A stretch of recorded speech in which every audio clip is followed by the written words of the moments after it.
Alrighty, welcome back everybody to another edition of the Scorchicon podcast. A little bit of a different twist we have here, virtual. We're doing our first NFL mock draft. We're switching it up a little bit. Normally we're basketball based, but time to throw around the pigskin a little bit.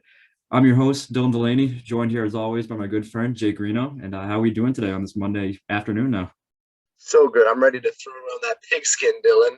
Pass me the pigskin, Dylan. It's weird, man. We don't usually do football, but you know what?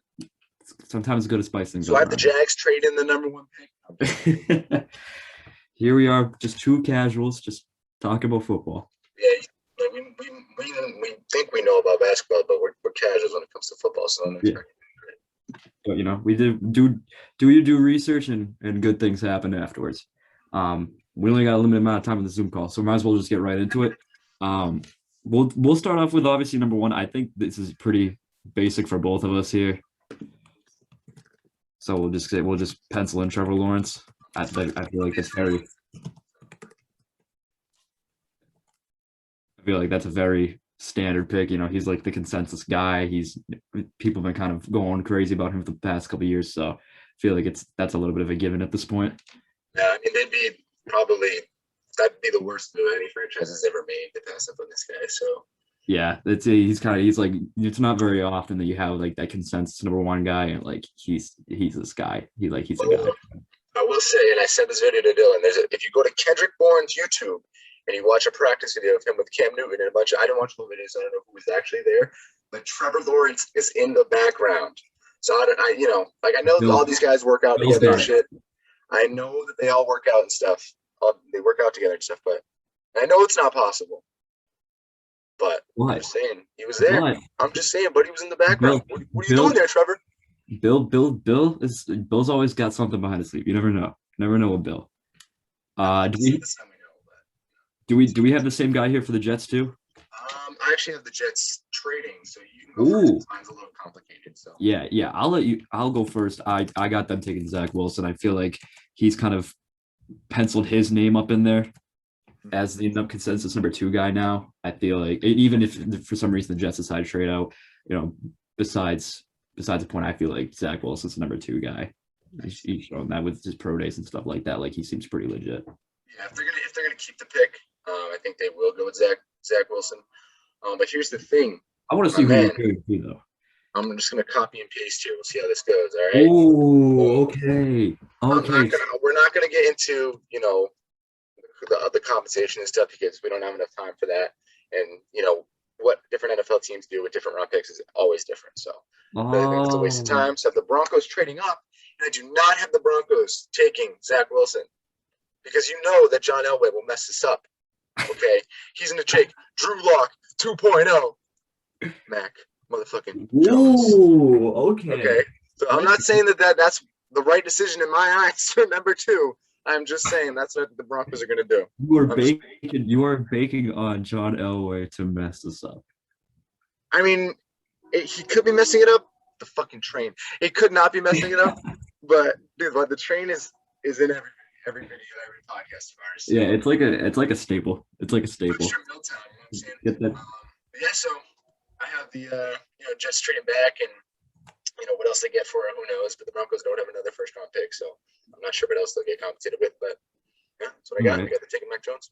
All right, that's interesting. I got 49ers here. I think they still stick with the quarterback. We all know what's going on with Jimmy G. It's just the question between is it going to be Trey Lance or is it going to be Justin Fields that they go with?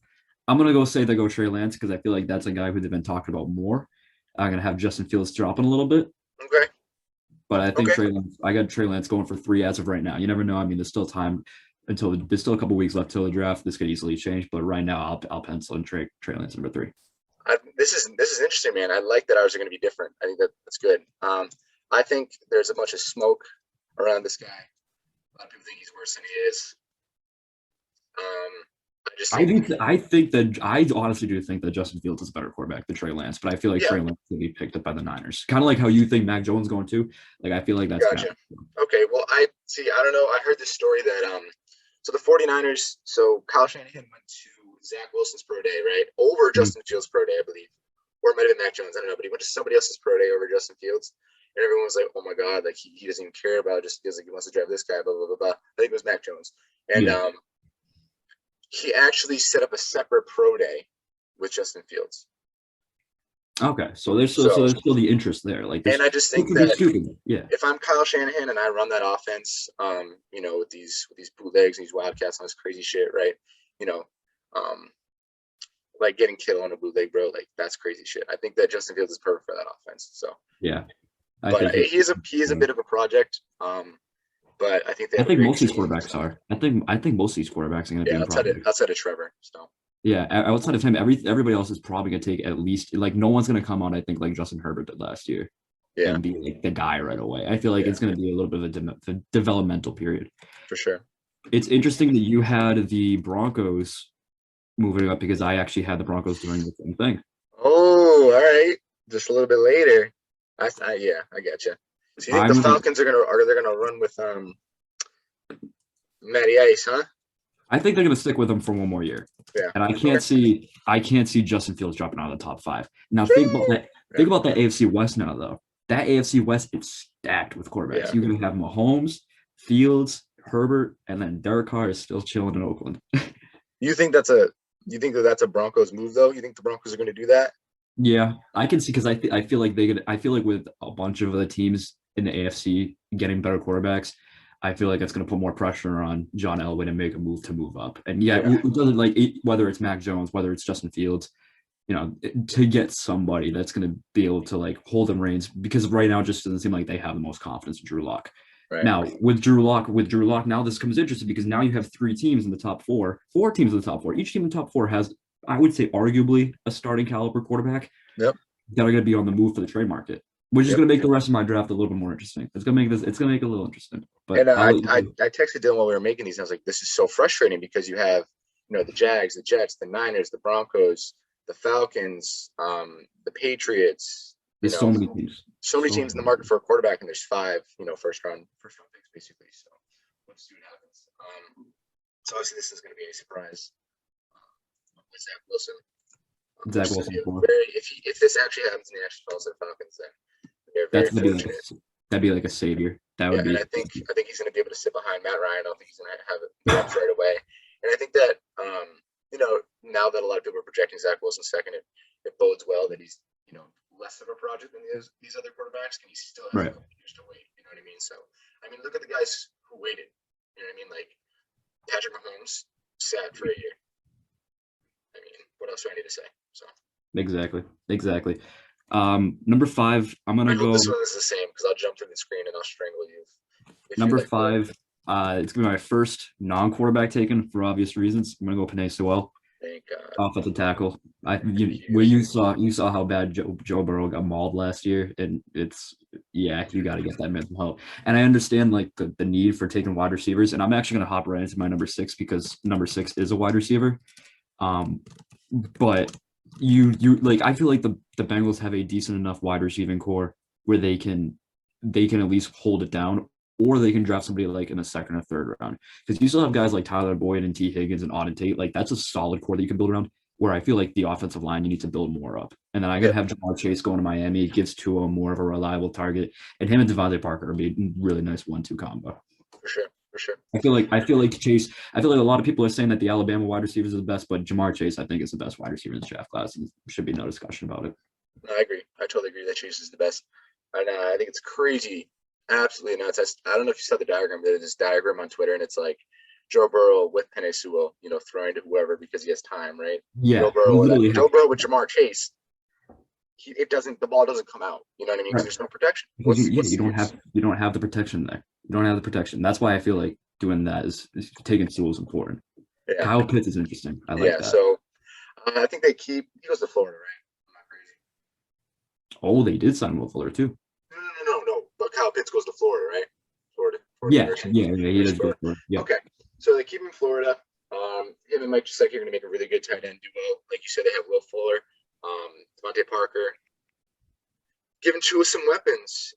Whether he has great protection, we'll find out. But I think that this is like put up or shut up. You have this generational talent at tight end that everyone seems to be talking about. What can you do? You know what I mean? Right. So it's the weapons, man. The weapons. This one's going to be. I see a lot of people talking about Lions possibly trading up or maybe drafting a quarterback. I don't see it. I feel like they're going to go wide receiver here, take Jalen Waddle out of Alabama. I feel like I think they'll give a look to Devonta Smith, but with given Waddle's size, I think that he's going to be more of he's more of like a viable replacement for guys like Kenny Galladay and Marvin Jones. So you like Waddle? You like Waddle better for the Lions? Not Yeah, you I don't think do. he's a better? Okay, I think Smith is arguably a better wide receiver, but I think that Waddle would be a better fit for the Lions because I think they need someone to kind of go in and replicate the production that Kenny Galladay or Marvin Jones had, or even gotcha. Drew Brees, because Jalen Wall, all three of these guys, like all three of these top wide receivers are all just absurd talent. Like Yeah, they're really good. So for sure. So obviously, I still have Jamar Chase left. So I think that the Lions would take him instead of Waddle if he's still on the board. But I do agree that Waddle's a better fit, like you said, with the size with Kenny Galladay. So yeah, you could say Chase too, because Chase works in that as well. mhm, Like Waddle and Chase are more like comparable, I think. for sure. This is where things I really these next couple ones is where things start to get interesting. Mhm. So I don't have the Panthers taking a quarterback. I got them taking Kyle Pitts.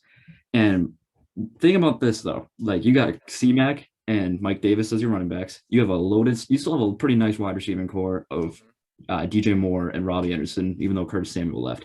And now you add Kyle Pitts into that. I Yeah, feel that's like crazy. whatever QB you put in now, like because now you think the Panthers could be in the market if they want to keep Teddy Bridgewater, they can do that. If they want to trade for a guy like Drew Lock or Sam Darnold or Jimmy Garoppolo or Mariota.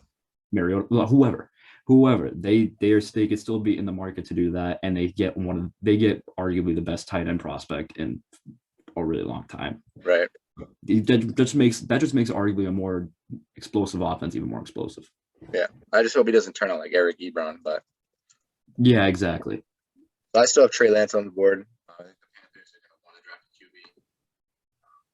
I Although like that. I could see them, trading for somebody like Darnold, like you said. We'll have to wait and see what happens. But yeah, I think Trey Lance is the biggest project out of all the quarterbacks, I agree with that. and I think that he's going to fall to Carolina. So I agree with that. This is where I have the Falcons picking. So we both have different teams here. I got them taking Micah Parsons. I okay. think they need help on the defensive end more than anything else. Their defense is dog water, and they do not have the best outside of Deion Jones. They do not have the best linebacker core. Given a guy like Micah Parsons can put him right in there, he'll be able to be a staple for that defense. For sure. Yeah, they definitely need help on the defensive side of the ball. Big So I time. still have the Jets here. I'm gonna go. So I actually had Devonta Smith over Jalen Waddle. I'm gonna try not to butcher the name, but That Jets receiving core is something else. That'd be dirty. I'm just saying, man. I think that I know that they have a new head coach and everything. They may want to get a new quarterback in there, but if they decide to, hold on to Sam Darnold or see what the trade market is like, I think they would want to give him another weapon, someone a little younger to learn the system. You know what I mean? Whereas he has a lot of guys there who are already established and NFL players who are less impressionable. So Right. This is where things start to get a little bit more interesting for me because I got another trade that's coming in, and oh, here comes Bill Belichick. Is all I'm gonna say. that's Mackie back. Mac Jones, number 10. Yeah. And I don't know if this is a straight up. I don't know if this would be considered a like a panic play almost for Bill, but I think that Mac Jones is their guy. I feel like he's the guy for the job. And I feel like Dallas is also in like a good spot where they can move back because I feel like the guys that they're targeting are still going to be available in like the middle of the first round too. Because I feel like they just need more help on the defensive side of the ball. Well, I think it's blatantly obvious they need more help on the defensive side of the ball. And I think Right. that everybody who they're targeting will still be available. So I feel like that's a good spot for both teams. I feel like it's not too much of a reasonable jump to get Mac Jones, but it's also like Dallas can get the guy who they need to. Right. I don't Perfect. know. Mac Jones seems like Bill Belichick's guy. Like he just Yeah. seems like legit. I think he is going to make a trade, but I don't think he's going to trade up. I mean, I'll get to that in a little bit. Because I have a That's true. crazy idea. All the quarterbacks are gone too. That's right. It's not my original idea, but it's an idea that I agree with. But for now, I'm going to stick with the Cowboys here. I'm just going to look up the spelling because I just don't want to disrespect these guys. You know what I mean? They're about to be making millions of dollars. they deserve to have their names spelled correctly. Okay. That's fair. So this shouldn't be that tough for me, but You know. So I know that Michael Parsons is still on the board, but I think the Cowboys are going to, and Jerry Jones are going to focus on their secondary. I This agree. is pretty much the consensus best defensive back in the draft. So I agree with pretty that. good for them. So I agree. I feel like that's a what's it called? I feel like that's something that they're going to focus on is definitely that secondary. That's what I have something similar to that. Giants. I just want to make sure. Yep, I still have that right one. Giants are in a situation where they're like pretty decent offensively, but they need help on their line. I got them taking Rashawn Slater. I feel like he'd be a good fit for them. I think that you get a solid guy who's gonna be able to further anchor your line. Put him right across Andrew Thomas, and there you go. yeah, I think they need help on their linebacking core, and they're going to be getting very lucky here and get probably the best defensive player in the draft. Yeah, I can't be mad at that. That's a good pick too. That's a good pick for them. Eagles here. I mean, it sounds like I'd say they got to give Jalen Hurts at least 1 year, even though there's no really, promising quarterback prospects left that's going in the first round. But they need to be able to give him some targets. So I'm going to have the Eagles taking Devonta Smith here. Okay. And then you have yeah, I got your guy here. That's fair. That's fair. I feel like either of those guys I can't see either of them dropping further than the Eagles, though. Like, I feel like they can go anywhere between Dolphins or even the Bengals. I mean, if the Bengals want to take Jamar Chase, they can. But we kind of went over what could happen if they take Jamar Chase instead of Benet Sewell. Yeah, for real. Brick City. Yeah, whatever receiver is left at number 12, I think the Eagles are going to take. So, and to be honest, I almost let Pitts fall this far. I could definitely see him falling. I could see him falling to around like 10 or 12. I thought about him falling to 9, but having the Jets take him, that way Darnold would have no excuse to not make plays. Right.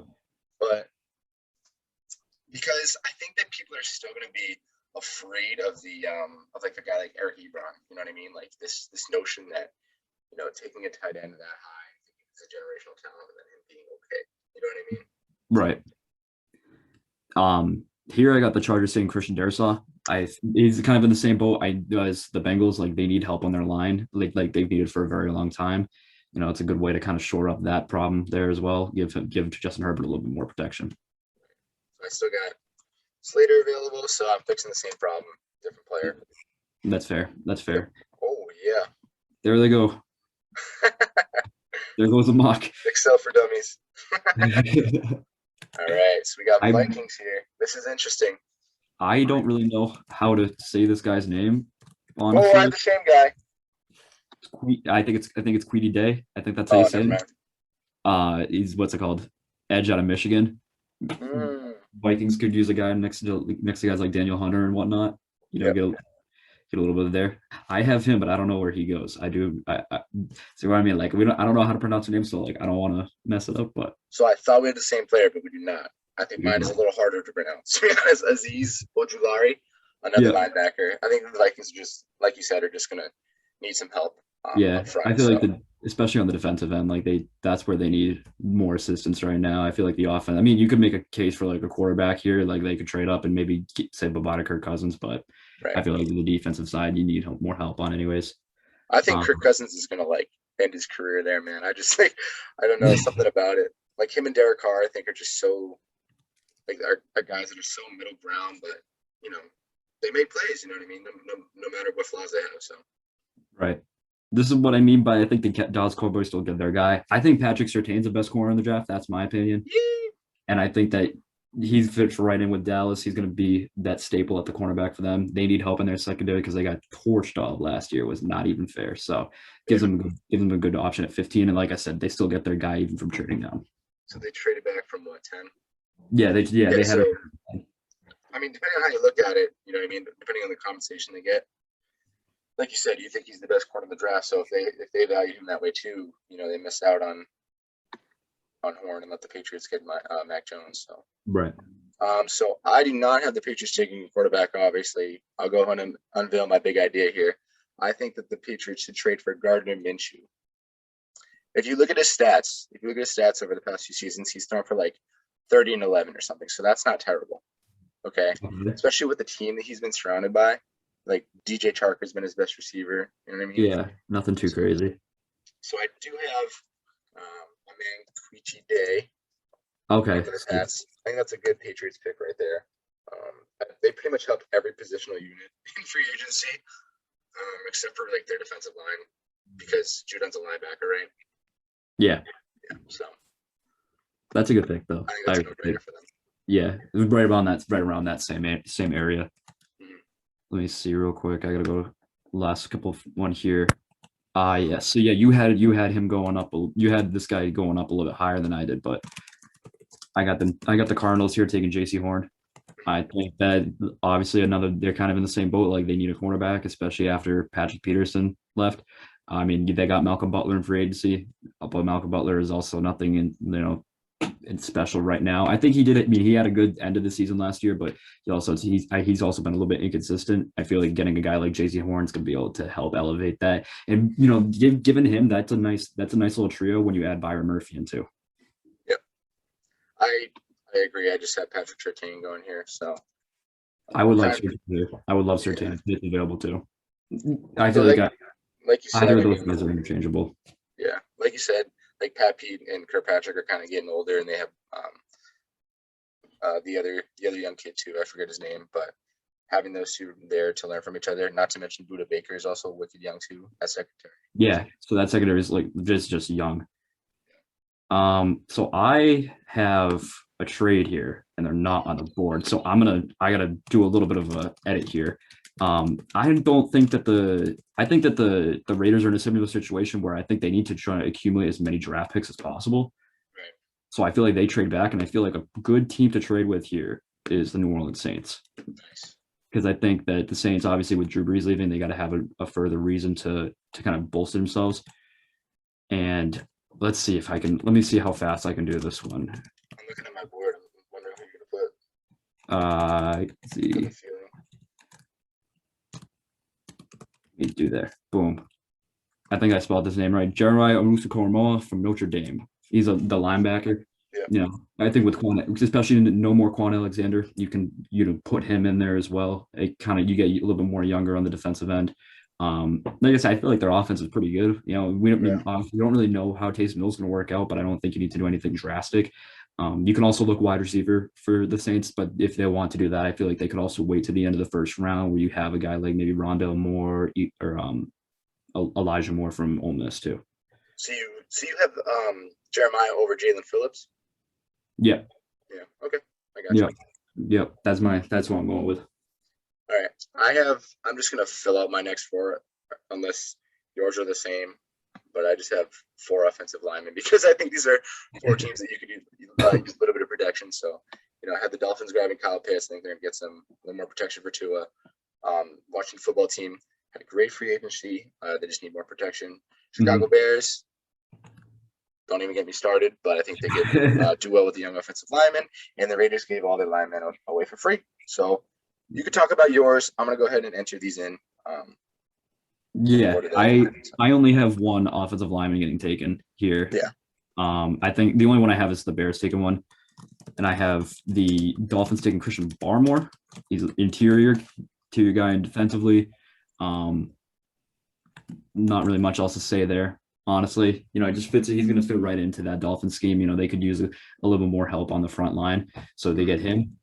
This next pick, really excited over. I love this pick right here from Washington. They're gonna have a really nice receiving core once they get like a full quarterback. I got them taking Rashad Bateman. That receiving core of McLaurin, Curtis Samuel, and Rashad Bateman is gonna be legit. Was at 19? Yeah, I got him going up at 19. Wow. Bateman, I arguably think is gonna be one of the best wide receivers in this class, and I don't think there's enough discussion about him. He is amazing. You were on to him before a lot of the national media was on to him. So yep. I've been a big fan of Rashad Bateman for a while, so I'm hoping that he gets into like a good system. Obviously, there might not be the best quarterback situation in Washington right now, because everything's still kind of up in hands. But regardless, and even if he can't, he's got some great people to learn from under, and he gives more like that big body. Like he's got that big body now because the Washington doesn't really have that. They have McLaurin, who's not like. McLaurin's not the biggest. Curtis Samuel's not the biggest. Rashad Right. Bateman is like he's a big man. Like he's gonna go up and get it. That'd So be a crazy core. that's Taylor ideal. Heineke's gonna be dropping dimes, bro. Him and Fitzmagic, baby. Oh yeah. And then the what's it called? The Bears, I do have them taking an offensive lineman. I got them taking Walker Little out of Stanford. That's who I got. Which is it's funny because I don't have any of those guys that you have. Yeah, that's crazy. I have Tevin Jenkins and Elijah Vera Tucker going in the later rounds. But and I have Christian Darrisaw too. I have him going to the Chargers earlier, but yeah, this is where it starts to get muddy for me, man. So I just fall the mocks and look for the offensive lineman. I'll be honest. So yeah, I think I've only heard of Darrisaw. So yeah, I think that I think the Raiders are in a situation where they kind of need to accumulate as many picks as possible in order to because I feel like they just need to shore up their line, and I think that they can do that like later in the first round too. Which is I was trying to think of teams that would be able to trade up too, and I feel like the Saints are like one of the only ones that in the back half that probably have the biggest need to trade up. You could make an argument for a team like Jacksonville too. That's what I was originally thinking. Maybe Jacksonville trying to trade up and get to that 17 as well, but you never know. Good stuff here though. Yeah, good stuff. I'd say for the at least for the first. Who's is better? What's up? I said, if you see this, let us know whose is better. Yeah, exactly right. I'll say I think I like how mine came out. I think that there's a proper adjustment of risk here. You know, for sure. Especially with like the Broncos. I think we're both. It seems like we're both pretty on board with the Broncos moving up and saying goodbye to Drew Lock. Yeah. Which I mean, I can see them also hanging on to Drew Lock because I don't think he's a bust by any means or anything like that. Like I still think that it might not be the system for him. I'll never not root for Drew Lock. So maybe it's just because of his personality, but whoever lands up in that Broncos system is gonna be set. Like they have a nice, like they already have a pretty decent offensive line. They got a nice receiving core too, a nice young receiving core to add to that. You know, with guys like Jerry Jeudy, Cortland Sutton, and Tim Patrick. Like that's a very nice young receiving core. So there's a lot to like about like the Broncos taking a risk and moving up the top guys. It's just a matter of who they get and how they turn out in the long run too. For sure. My speakers just wigged out. You were so loud for a second. I don't know what's happened. Yeah, I totally agree with you on that. The Broncos are definitely set all over the field. I think if they don't trade up, then they're going to take Micah Parsons. I agree. A no-brainer for them. You know, and maybe I don't know if he plays inside or outside, but playing with Bradley Chubb, you know, you already have maybe the best linebacker unit in the NFL if Micah Parsons turns out to be decent. So. Yeah, I agree with that. That's why I had originally had him taking Parsons at 9. I think it was going to be either him or Kyle Pitts too. I think Kyle Pitts you could make an argument that if he was there at number 9, I think the Broncos could take him there too. That's a similar situation to like having Gesicki and Pitts, having fan Pitts. Yeah. The only difference is Lock's throwing to them instead of Tua, but right, exactly. But, and I think that another thing we emphasize too, the Bengals need to take Sewell. Yeah. I know that a lot of people want them to take Jamar Chase. You got to take Sewell. You don't have many chances to. Tyler Boyd, T. Higgins, and Untitled are already a decent young receiving core. Exactly. And if you want to pick up a guy in the second, third round, like there will be other guys available too. And I think another team we didn't talk about is the Ravens. The Ravens got to see if they can lock into a wide receiver too. They got the 26. There'll be some people around there, but they got to make sure they lock into a wide receiver. Yeah. But yeah. Seems to trade back, but yeah, the only I probably wouldn't like set the world on fire if the Bengals took Kyle Pitts. I'd still be upset they didn't take Penny Sewell, but yeah, it gets you that. It gets immediate upgrade at tight end too. Like you know, it shores up. But I feel like, I think that there's more of a pressing need. You know, in that case, especially with Sewell too, because I feel like he's one of the best offensive line prospects we've seen in a while too. For sure, he's definitely up there. So again, I got like him to just plug in right away, and he ran like a crazy 40-yard dash. And it also wouldn't surprise me if the Jets somehow looked into Sewell too. If maybe if they opt to keep Darnold, they could easily take Sewell at number 2 because if that would be so? That would give them an insane duo of him and Mekhi Becton. Mm-hmm. That would be something. With Frank Gore run behind him. Frank Gore, old ass Frank Gore. Frank Gore and Samaje Perine. Yeah, whatever. Michael Perine. But yeah, good stuff here. Good stuff here. Yeah, so let's say that's a pretty good spot to wrap it up on. As always, thank you for checking in. Obviously a little bit of a different twist here, but maybe we do more stuff like this in the future. Say went pretty well. So yeah, feel free to check out other editions of the Scorching Hot podcast. You can catch them on Spotify, and also make sure to check out hotstreaksports.net. We got some new stuff coming on the way there as well. And as always, thank you for tuning into the Scorching Hot podcast.